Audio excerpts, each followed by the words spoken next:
បាទសួស្តីអញ្ចឹងបងប្អូនហើយឃើញទ្រាន់មែនទេពេលជួសជុលធ្វើការលិចប្រេងម៉ាស៊ីនហើយហើយធ្វើឲ្យបានមួយខែពីរខែវាចេះតែលិចទៀតអញ្ចឹងណាអញ្ចឹងតាមបទពិសោធន៍គេខាងការ៉ាបងអូនហើយយើងធ្វើដោយការគិតចង់ត្រឹមត្រូវហើយនេះយើងដោះមកឃើញនេះម៉ាស៊ីន Highlander មកពីច្បាប់ម៉ាស៊ីន Highlander គឺវាឡើងនេះហើយវាលិចអត់ទាន់វាអត់ទាន់អញ្ចឹងឯតាមការបទពិសោធន៍ខ្ញុំចំពោះជាមួយអតិថិជនផ្ទាល់អីហ្នឹងគឺគាត់ចេះថាធ្វើហើយហើយខ្លាចតែអត់បាត់ណា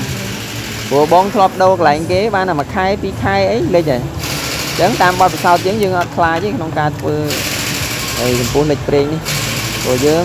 ប្រើផលិតផលដែលមានគុណភាពមិនមែនរបស់ធូរថ្លៃយកមកដាក់លក់ថ្លៃណាគាត់តែឃើញរិញនេះវានៅទុនល្អតែវាលិចប្រេងអញ្ចឹងហើយមានអីទេមកប៉ះចំកន្លែងយើងគាត់ថានេះហើយគឺយើងធ្វើឲ្យមកពេញចិត្តហ្មងហើយនេះកម្របយើងលាងបានប៉ុណ្ណេះគឺវាអែមដែរតែយើងនៅលាងបន្ថែមទៀតណាអានេះយើងលាងខាងក្នុងហើយយើងប្រើទឹកនេះលាងវាអែមដែរអញ្ចឹងអាការងារលាងពេកពុកអញ្ចឹងក៏ធ្វើឲ្យអតិថិជនហ្នឹងសប្បាយដែរបាយចិត្តមួយដែរ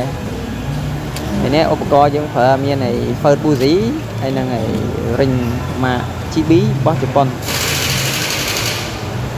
ហើយឡាននេះឯគាត់ប្រើប្រេងម៉ាស៊ីនមកពីមុនគឺល្អដែរតែគាត់ប្រើខាងយើងនេះបាន2ដងដែរប្រើលេខ10ខ្សែ brand Total តែនេះមើលយើងបិទវាវិញយើងដាក់កាយតិចបានហើយនេះ